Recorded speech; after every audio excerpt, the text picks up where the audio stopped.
안녕하세요. NH투자증권 윤전호 어드바이저입니다. 화목한 넌지스탁 이번 코너는 금융주에 대해서 알아보도록 하겠습니다. 정주섭 연구원 함께했습니다. 안녕하세요. 안녕하세요. 네, 금융주, 은행주에 대해서 그 산업 전망 부탁드리겠습니다.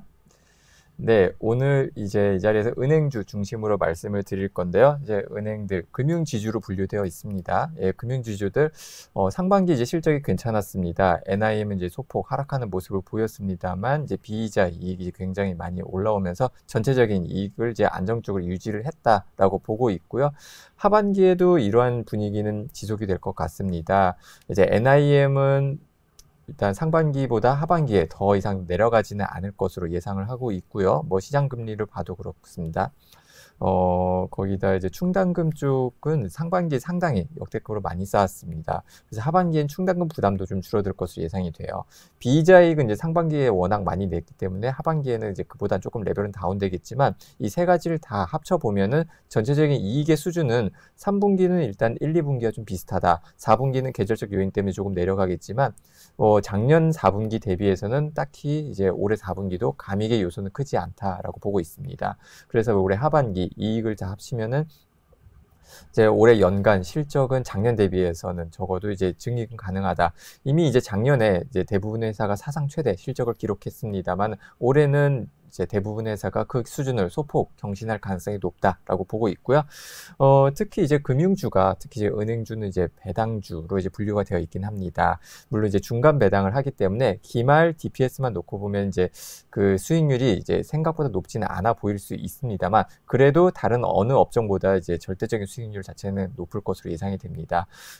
연간 DPS 기준으로 보면은 이제 KB나 신한 같은 경우 이제 배당 수익률이 한 7에서 8%, 그다음에 이제 우리금융지주나 하나금융지주, 기업은행은 뭐 9% 이상이 예상이 되기 때문에 상당히 이제 고배당주고요. 연말 될수록 이제 배당에 대한 관심은 증가할 수밖에 없습니다. 이럴 때 은행주들이 이제 조금 더 이제 주주 환원, 배당 측면에서 좀 더 부각이 되지 않을까라고 기대를 하고 있습니다. 은행주는 사실 이제 모든 회사가 다 이제 고배당 주기 때문에 이제 종목의 이제 차별화가 아주 크지는 않다라고 볼 수 있는데 그래도 여기서 이제 주주환원의 컨빅션 이제 뭐 실행 가능성을 놓고 보면은 이제 KB금융이 가장 높지 않을까 생각이 됩니다. 아무래도 주주환원을 할 때는 이제 자본 비율이 가장 이제 중요할 텐데 이 자본 비율 CET1 비율이라고 부릅니다. 이게 KB금융이 가장 높습니다. 다시 말하면은 향후 이제 실적만 안정적으로 나온다면은 주주환원 할 가능성, 개연성은 상당히 높다. 라고 볼 수 있는 부분이고요. 그래서 잠시 자료와 같이 말씀을 드리겠습니다. 이제 최근에 이제 실적 리뷰 자료입니다. 여기에도 나와 있는 것처럼요. 이제 2분기까지 실적이 잘 나왔고, 그래서 워낙 이제 3분기에도 이제 충당금 부담이 완화가 된다라고 하면은 올해의 이익은 이제 5조 원 정도까지 예상이 됩니다. 5조 원을 초과할 것으로 보고요. 이미 이제 올해 연초에 주주환원 계획을 발표를 할 때 중장기적으로 이제 주주환원율을 상향시키겠다. 작년이 33%였고 올해는 그 이상을 하겠다라고 이제 밝혔기 때문에 올해도 33% 이상의 이제 주주환원은 가능하다라고 보고 있습니다. 그렇기 때문에 이제 기말 배당은 당연히 예정대로 할 것이고요. 이거 외에 추가적으로 자사주 매입까지도 좀 가능하지 않을까라고 기대를 하고 있습니다. 그래서 KB금융 같은 경우는 뭐 빠르면 이제 올해 연말 아니면 내년 초에 한 자사주를 한 3, 4억 정도 추가적으로 또 매입 소각을 하지 않을까 기대하고 있어서 은행주 안에서는 탑픽으로 말씀을 드리고 싶습니다. 네. 설명 감사드립니다. 지금 설명 중에 NIM이라고 말씀하셨는데 네. 그 NIM에 대해서 설명 간단히 부탁드릴까요? 네. NIM은요. 일단 은행 실적이 둘로 나뉘어요. 이제 이자 이익, 그다음에 비이자 이익 이 둘로 나뉘는 거고요. 이제 이자 이익이 이제 절반 이상입니다. 이제 대부분을 차지한다라고 볼 수 있는데 이자 이익이 그겁니다. 이제 고객들로부터 예적금을 받아서 이제 뭐 돈이 필요하신 분들에게 대출을 줘요. 예, 그러면 대출 이자를 받죠. 고객들에게 이제 예적금, 이제 이자를 다시 돌려주고 나면은 남는 금액 있잖아요. 그 금액을 마진율, 퍼센테이지로 나타내는 게 이제 NIM이 됩니다. 그래서 NIM이 올라갔다라는 거는 이제 전체 운용 자산 대비해서 어느 이자 이익의 퍼센테이지가 이제 상승했다라고 볼 수 있는 부분이고 내려가면은 그게 마진율이 조금 하락했다라고 볼 수 있는 부분입니다. 네, 알겠습니다. 차트, KB금융 차트를 보면서 설명 이어가도록 하겠는데요. 차트 보시겠습니다. 차트 흐름을 좀 볼 텐데요. KB금융은 4만 원 초반 영역, 그리고 6만 원 정도, 그리고 중간값으로 봤을 때는 한 5만 원 초반인데 4만 원 초반에서는 박스권 하단, 네. 그리고 6만 원 정도 선에는 박스권 상단에 지금 위치해 있는데, 지금 연구원께서 말씀하신 내용을 봤을 때는 이 중간값에 있는 5만 3천 원에 대한 그 저항 부분을 뚫을 수 있는 지금 환경이다라고 보시는 거죠. 맞습니다. 네. 그래서 이제 한 가지 또 여쭤볼 게, 이제 투자자들 입장에서는 실적 등 여러 가지 재반 요소들에 대한 그 매크로 부분들도 확인해야 되겠지만, 내가 산 시점, 매수 포인트, 매도 시점, 그리고 그 산 가격에서 손실이 나더라도 홀딩을 해야 되는지 등 여러 가지 고민이 있을 거예요. 네. 그래서 지금 봤을 때 주가가 어느 정도 레벨업이 된 상태거든요. 그래서 지금 5만 3천에도 신규 매수의 관점도 유효한지, 아니면 역사적인 차트 흐름을 봤을 때 4만 원 초반 영역은 계속적으로 매수에 대한 관점이었거든요. 그래서 지금 가격대는 신규 매수도 괜찮은 자리인지, 그게 좀 궁금하거든요. 어떻게 생각하시는지. 네, 이제 올해 이제 차트를 이제 유심히 보시면요, 이제 올해 연초에 이게 주가가 한번 이제 크게 상승했던 모습을 이제 보실 수 있을 겁니다. 그때 상승했던 게 그거거든요. 뭐 일부 행동주의 펀드에서 이제 주주환원 규모를 대폭 늘려라라고 네. 요구를 했었고요. 네. 물론 이제 요구한 수준만큼은 아니었습니다만, 그래도 금융지주들이 뭐 KB금융을 포함한 네. 금융지주들이 예전과 다른 정말 선진적이고 그렇죠. 획기적인 이제 네. 주주환원 정책을 발표까지 했습니다. 네. 그래서 그게 이제 올해 연초에 주가 상승을 이끌었었던 거고요. 네. 다만 그 이후에 주가가 하락한 거는 조금 규제 리스크가 조금 그렇군요. 나왔어요. 네, 이제 뭐 네. 대통령께서 뭐 이제 공공재다 뭐 이런 네. 표현도 네. 하시면서 네. 좀 이제 은행들이 이제 과도하게 돈을 벌고 있는 것, 뭐 이제 네. 사회공헌이 조금 미진하다 이런 쪽으로 이제 언급이 음. 나오면서 이런 것들이 주가 네. 하락을 만들어냈던 거예요. 네. 이게 단순히 규제 리스크가 이제 뭐 수익성이 나빠질 거다 이런 거에 대한 우려보다는 그렇군요. 앞서서 발표했던 주주환원 정책을 못 못할까봐 네. 그 우려가 사실 더 컸다라고 볼 수 있는 거죠. 다시 말하면은 주주환원 정책에 대해서 신뢰성이 네. 많이 훼손이 된 상태다. 그렇군요. 그게 이제 차트에도 보시면은 좀 박스 하단권까지 계속 내려왔던 거고, 그게 이제 최근에 실적 발표 전까지 이어졌습니다. 뭐 워낙 경기도 안 좋은 데다가 이제 주주환원도 못하는 거 아니냐 이런 우려들이 반영이 됐던 거고, 다만 최근에 개선된 건 그거예요. 네.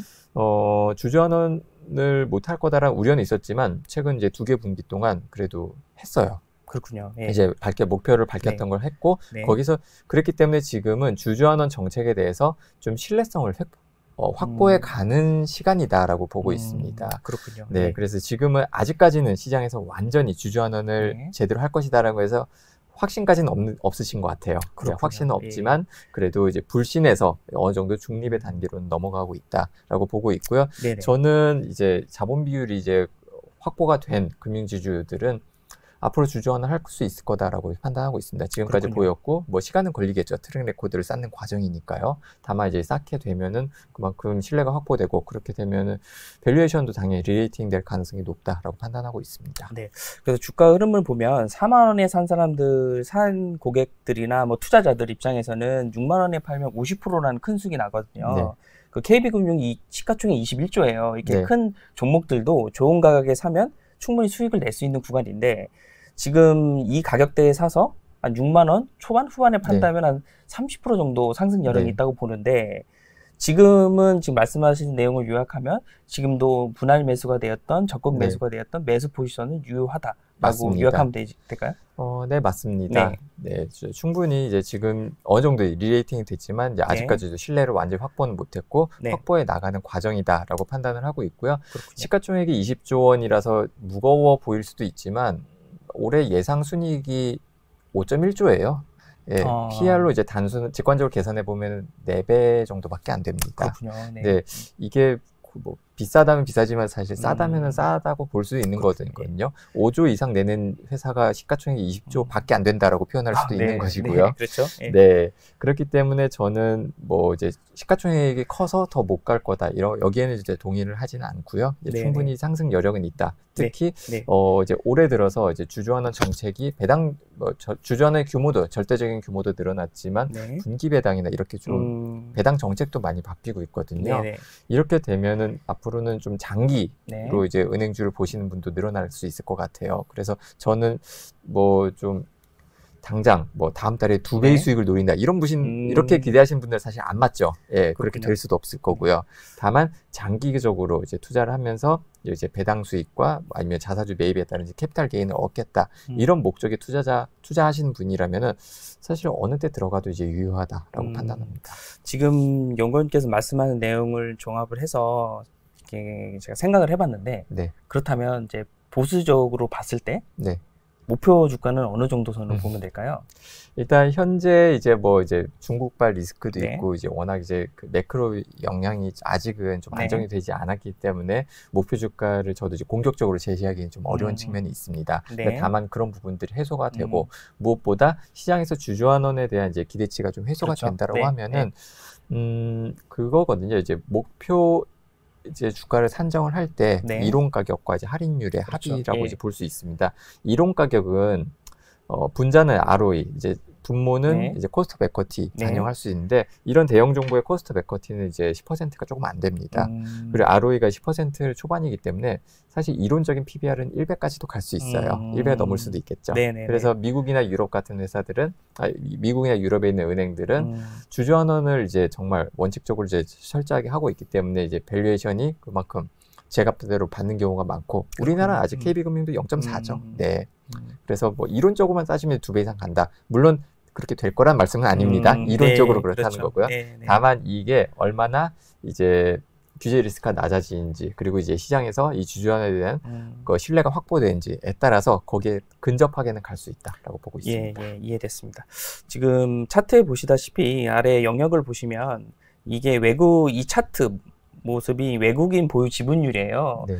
쭉 보니까 복기를 해보니까 외국인 지분율이 75%가 넘었을 때가 있었어요. 네. 지금 한 72% 정도인데 외국인이 지분이 이제 늘어났다 줄었다라는 이 볼륨의 차이로 주가 흐름이 연동이 되고 있거든요. 외국인 네. 포지션과 많이 연동이 되는데 지금 외국인의 포지션을 봤을 때 지금 뭐 비중을 줄일 수 있는 여지도 있어 보이는데 그거와 이제 별개로 지금 이 종목에 대한 매크로적인 부분 그리고 향후 실적 그리고 주주 환원 정책 등 여러 가지를 봤을 때 상승할 여력이 좀 더 크다라고 보시는 걸로 이해하도록 하겠습니다. 예, 네, 예, 알겠습니다. 예, 이 정도 마무리하고요. 그 은행주와 금리 상관관계가 좀 궁금해요. 네. 어떻게 보시는지. 일단 금융지주 전체 실적에서 이제 탑라인이 두 가지입니다. 네. 아까 말씀드렸던 이자이익, 네. 그다음에 비이자이익 두 가지인데 과거에는 이자이익의 비중이 절대적이었어요.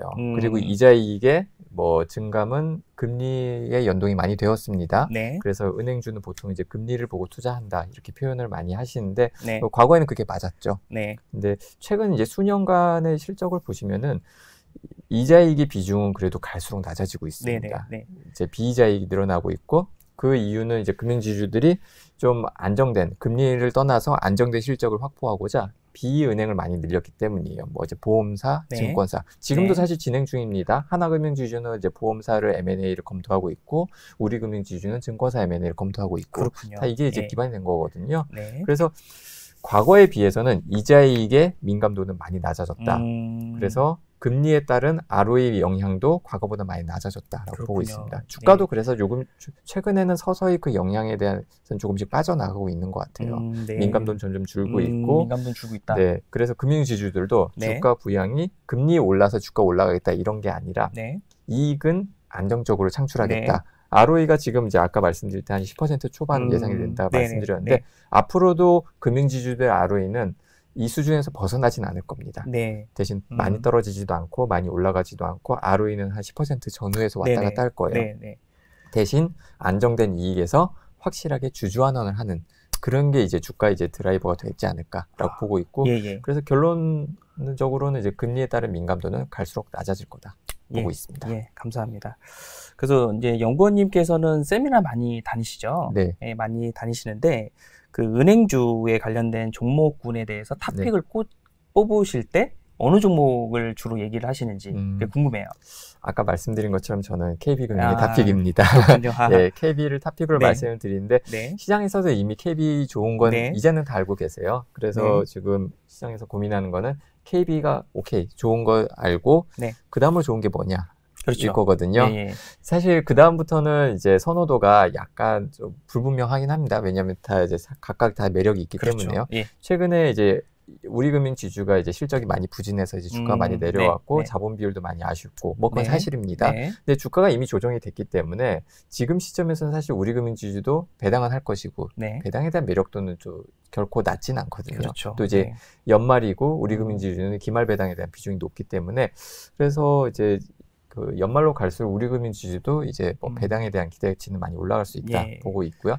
신한지주는 이제 분기마다 자사주 매입을 합니다. 그렇군요. 뭐 이제 앞으로도 뭐 무조건 할 거다라고 보기 네. 어렵지만 지금까지 이제 트렌드 그리고 회사의 방침을 보면 앞으로도 할 개연성은 높다라고 판단을 하고요. 신한지주도 그래서 이제 뭐 배당과 자사주 매입이 이제 매입 소각이 겹쳐 있기 때문에 매력적이다. 판단하고 있습니다. 하나금융지주도 배당 수익률이 절대적으로 매우 네. 높아요. 네. 그래서 하나금융지주 나쁘지 않은 선택이고요. 네. 다만 하나금융지주는 환율에 따른 민감도는 있기 때문에 네. 그러니까 이게 뭐 무조건 나쁘다 좋다는 아니고요. 환율이 네. 원달러 환율이 상승하면 약간의 좀 뭐 평가 손실, 네. 그다음에 원달러 환율이 개선이 네. 되면은 평가 이익이 발생할 수 있기 때문에 그 부분은 이제 같이 보시는 게 좋겠다라고 네. 말씀드리고 싶습니다. 네, 감사합니다. 카카오뱅크 쪽으로 한번 종목을 변경해 보려고 하는데요. 차트 한번 보시도록 하겠습니다. 차트를 보시면 카카오뱅크 같은 경우는 지금 2만 원 영역과 3만 원 네. 그 박스권 이것도 똑같아요. 박스권에서 움직이고 있는데 좀 개인 투자자들의 비중이 큰 종목이에요. 맞습니다. 외국인 지분이 15.35%, 네. 아까 KB금융하고 좀 많이 상반이 되는 상황인데 좀 더 KB금융보다 이 카카오뱅크를 갖고 있는 그 투자자 입장에서는 굉장히 좀 고통스러운 지금 자리에 있는 거는 맞거든요. 왜냐하면 지금 8월 1일자로 네. 주가 굉장히 나이스하게 움직였었거든요. 네. 장대 연봉을 나오면 장대 양봉을 뽑아내면서 거래량도 많이 수반되는 모습, 그래서 3만 원대를 돌파하는 모습이 나오지 않을까라는 기대감이 컸었거든요. 근데 한번 주가가 반등 없이 줄줄 흐르기만 했어요. 지금 위치가 보면 3만 원, 지금 주가는 2만 5천 원 영역까지 내려왔는데 그 투자자 입장에는 굉장히 실망스러운 자리거든요. 그래서 주주 입장으로서 지금 이 현재 주가 포지션에 대해서 홀딩을 해야 되는지 아니면 신규 매수 접근인지 좀 말씀드리기 어렵겠지만 좀 솔루션을 주셔야 될 것 같아요. 어떻게 생각하시는지. 일단 카카오뱅크 같은 경우는요, 이제 기존에 말씀드렸던 KB, 신한, 하나, 우리, 뭐 기업 이런 회사들하고는 접근 방법은 완전히 다를 것 같습니다. 그렇죠. 네. 이제 기존 은행은 안정된 실적, 여기에 따른 주주 환원, 이게 이제 투자 포인트, 그러니까 아니면 투자할지 말지에 대한 방향을 판단하는 트리거가 됐다라고 보면요. 카카오뱅크는 달라요. 카카오뱅크는 전형적인 성장주입니다. 이제 기존 은행주 같은 이제 가치주하고는 완전히 좀 다른 관점에서 살지 말지를 판단을 하셔야 된다라고 보고 있고요. 당연히 밸류에이션도 비쌉니다. 절대적으로 비교하면 매우 비싸요, 아직도요. 그렇죠. 다만 카카오뱅크는 성장주이기 때문에 그만큼 성장을 할 수 있느냐, 하느냐, 이게 사실 가장 큰 핵심 포인트일 거예요. 올해 들어서 상반기까지 성장 매우 잘하고 있습니다. 이제 작년까지는 사실 성장을 못했어요. 이제 여러 가지 이제 규제나 제반 여건도 있었는데 올해는 이제 대출 규제도 좀 풀렸고 특히 이제 카카오뱅크가 주담대로 이제 영역을 넓혀가면서 이제 매우 가파른 속도로 성장을 하고 있습니다. 지금 자본 비율상 성장을 해도 사실 별 상관이 없기도 하고요. 그래서 저는 카카오뱅크를 이제 작년하고 올해는 좀 관점이 좀 달라져야 된다라고 생각합니다. 작년까지는 성장주와 성장을 제대로 못했네. 이렇게 밸류를 받을 이유가 있을까라고 제 생각이 들었다라고 보면은 올해는 이제 조금 생각이 달라진 게 성장을 할 수 있네? 그러면 이제 성장이 만약에 지속이 되고 이게 향후 카카오뱅크가 지향하는 이제 플랫폼으로서 가치에 좀 더 가까이 갈 수 있다라고 하면은 올해부터는 이 성장에 대해서도 프리미엄을 줄 수 있다라고 판단하고 있어요. 그리고 최근에 아까 말씀하셨던 주가가 상승했던 것도 시장에서 이거에 대한 기대감이 이제 반영이 됐기 때문일 거예요. 다만 최근에 좀 하락한 거는 또 이제 규제 리스크이긴 합니다. 일단 정부에서 가계대출이 너무 많이 급증했다라는 멘트가 나오고 있고 또 가계대출에 대해서 좀 규제를 강화해야 된다. 기준을 좀 강화하고 뭐 이제 초장기 이제 주담대에 대해서는 이제 판매를 좀 제한을 해야 된다. 이런 멘트가 나오면서 카카오뱅크의 성장 스토리가 훼손되는 거 아니냐. 이렇게 이제 우려가 겹치고 이것들이 좀 주가를 눌렀다라고 보고 있고요. 뭐 이제 규제 같은 게 사실 예상할 수 있는 부분은 아닙니다. 다만 이제 지금 현재 주가를 보시면은 그래도 뭐 박스라고 하면 박스겠죠. 박스권에 그래도 하단 쪽에는 왔습니다. 지금 시점에서는 저는 일단 갖고 계신 분은 홀드는 하셔야 된다라고 생각을 합니다. 뭐 여기서 더 이상 잃을 게 있는 상황은 아니다라고 보고 있고, 그래도 지금 시점에서 조금 더 그래도 긍정적으로 본다 하면은 카카오뱅크가 자체적으로 성장 여력은 아주 많이 남아 있어요. 다만 이제 규제가 이제 그걸 허용하느냐 마느냐의 문제인데, 카카오뱅크가 이제 이번 2분기 같은 경우도 실적을 보시면은 주담대 성장을 했는데 그 중에서 절반 이상이 대환대출에서 죄송합니다. 이제 주담대 말고 이제 신용대출 같은 경우는 대출 성장의 절반 이상이 대환대출에서 나왔어요. 그렇군요. 그러니까 대환대출은 기존의 가계대출을 늘린 요인은 아닙니다. 그렇죠. 남의 다른 업권에 있는 이제 대출을 가져온 것이죠. 이건 정부 입장에서도 뭐 딱히 반대할 이유가 없어요. 오히려 이제 권장할 일이죠. 왜냐면은 이제 좀 더 낮은 금리로 이제 타사 이제 대출을 가져왔다라는 거는 국민 입장에서는 이제 대출 금리에 대한 부담이 낮아진다라는 거. 이게 정부가 지금 지향하는 바이기 때문에요. 그래서 향후에도 주담대가 전체적인 파이를 키우면서 성장하기는 쉽진 않아 보여요. 대신 올해 연말이 되면은 주담대도 대환대출 플랫폼에 들어갑니다.